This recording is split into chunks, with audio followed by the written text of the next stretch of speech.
What's happening, everybody? Bobby Borg, also known as Coach, doing office hours today. Just doing a quick review of copyright basics for you. This is pretty much a summary of all of the copyright sessions that I've done previously. I think there's about like maybe 7 or so. If you want, you can go back and watch more detail in those live sessions. Just go to my YouTube channel and go under the live tab and you can watch them. So this is going to be like a really quick top level overview. Okay. So a copyright exists as soon as you do what? Take out a piece of paper, pencil, or take out your computer, or take out your phones, or whatever you do.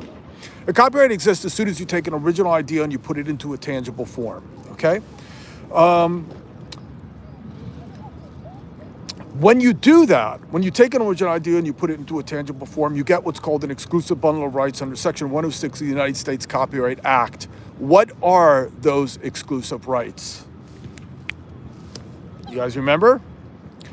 It's CDPDs, the rights to copy, right, or reproduce, the rights to distribute, the rights to a public performance, and the rights to derivative work. And more specifically, you have the first right, or you have the rights to authorize somebody else to make a copy of it. You have the first right, or you have the rights to authorize somebody else to distribute it.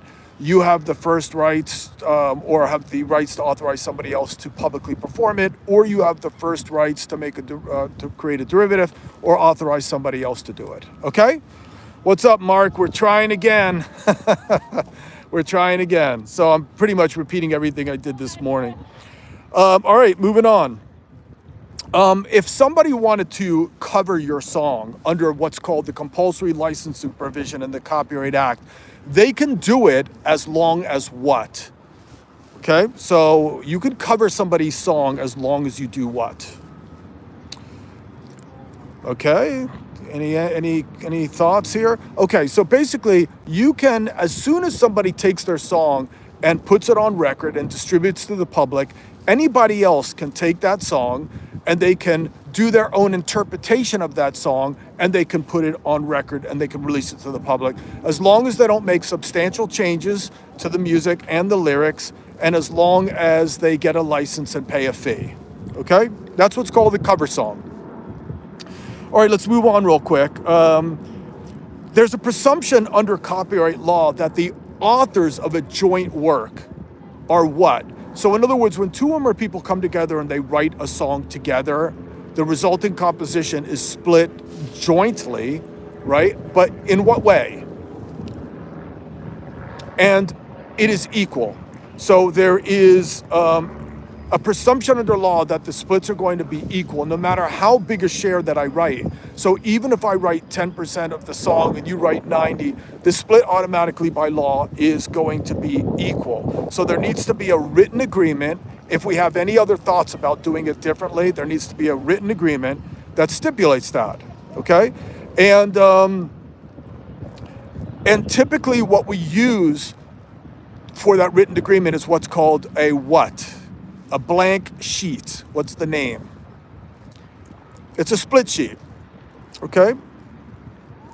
All right, moving on. All right, so now that we have a beautiful song, right, we own all these rights, how long do we get it for? So what is the duration of copyright? Okay, do you guys remember this one?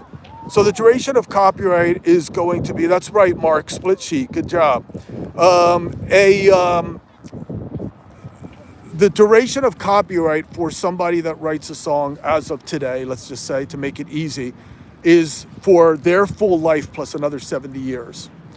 Now, what happens if I write that song with somebody else? The duration of copyright is going to be for the life of the last living author plus 70 years. Okay? So the 70-year clock does not start ticking until the last living author passes away. All right, moving along. All right, when you register a copyright with the Copyright Office of Washington, D.C., what are the 3 main rights that you get? This is very, very important. So why do we register a copyright? So if I take a song from my head and I put it into a tangible form, right, and I immediately get what's called an exclusive bundle of rights under the United States Copyright Act, then why do I need to register it? And the reason is because when you register it, number one, you get what's called a rebutable presumption of ownership. So what that basically means is that if anybody says that the song is theirs, they're automatically going to assume that it's mine, and the other person has the burden of proof to prove otherwise, right? So that's the right I get. The second right I get is the right to sue in a court of law. And then the third right I get, and if I do this in a timely manner, so if I register before somebody rips me off, then I also might have the rights to actual or statutory damages. And what that basically is a judge can hand down a fee to the infringer of anywhere from $750,000 to $150,000 per case of infringement. So I want those actual and statutory damages. Okay? All right, moving on. When considering a case of copyright infringement, what is important? So what's important, number one, is to first assess whether or not there is what's called substantial damage. So were the damages substantial, right? Then the second thing is, did they have access to stealing the song?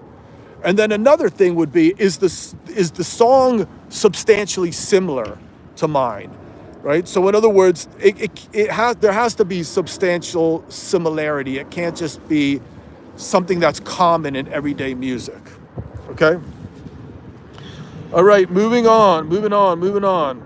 Okay, when somebody lifts a piece of a song, right? So when somebody lifts a piece of a song to put it in their song, right? And they're actually lifting from the sound recording, what is that called?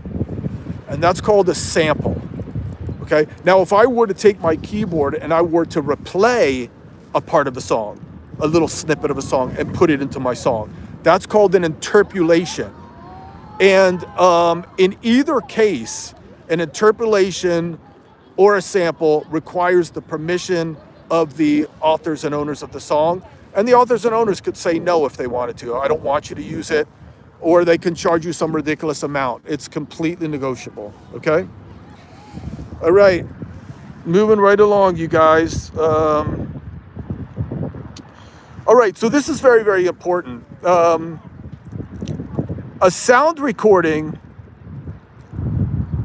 according to the Copyright Office, is defined as the result of a fixation of series of musical, spoken, or other sounds, right?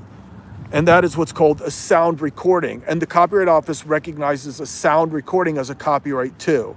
So when you hear a recorded piece of music, you're hearing two copyrights. You're hearing a recording, the sound recording, which is a copyright, and also the musical composition on the sound recording is also a copyright. Okay? All right, now let's get into copyright amendments. There was an amendment in the Copyright Act in 1998, and it was called the Sonny Bono Extension Act. How many years did that extend the copyright term? So back in 1998, the copyright term was life plus 50 years, and then it got extended another 20 years. It's called the Sonny Bono Extension Act. And if you guys don't know, Sonny Bono was the wife of Cher, or the husband of Cher, actually. Okay, moving on. And you might ask, so why the hell is that important? Because we get an extra 20 years copyright protection, that's why. All right, the Copyright-Related Act that created the concept of the safe harbor laws was the what?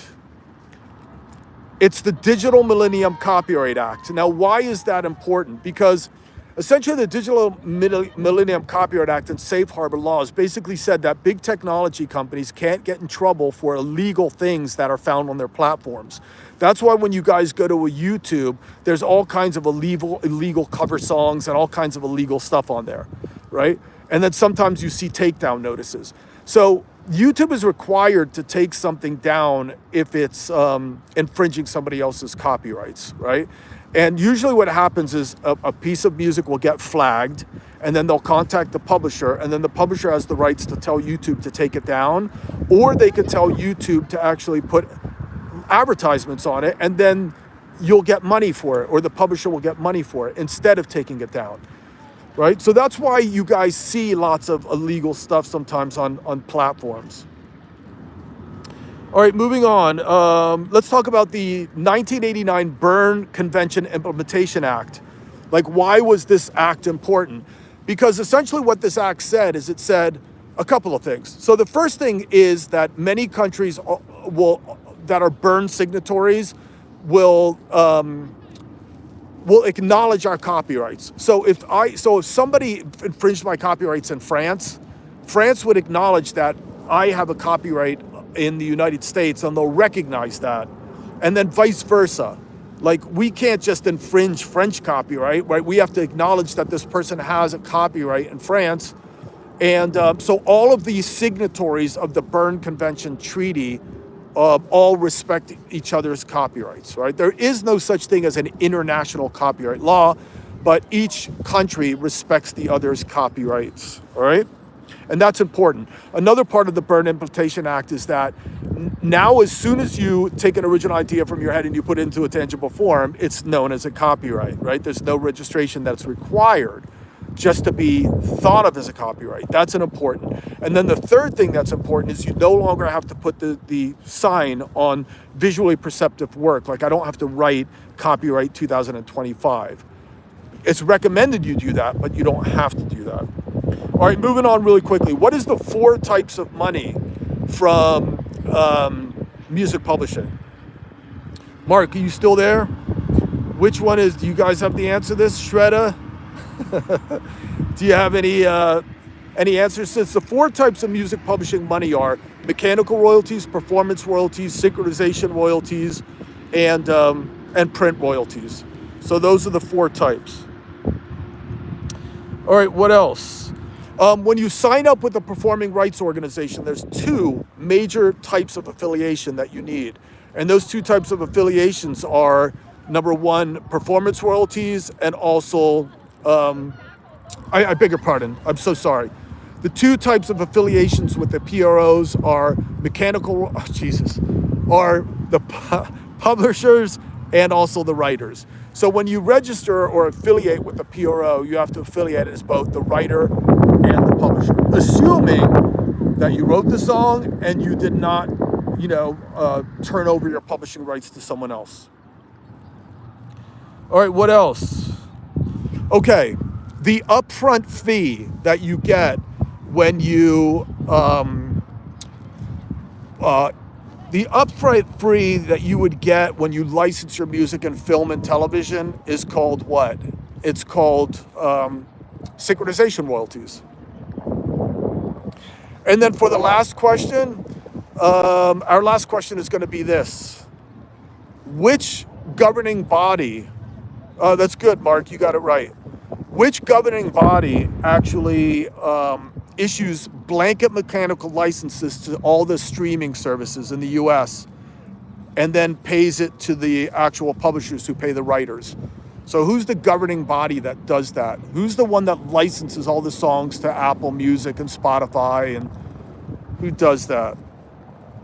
And that is the MLC, the Mechanical Licensing Collective, okay? So these 20 questions are actually quite important. So I am going to, this is a live stream, but I'm actually going to publish this on my YouTube channel under the live tab. So you guys can go back and play this, but this is actually a really good review. It's a very basic overview of some really important things that all you guys need to understand, okay?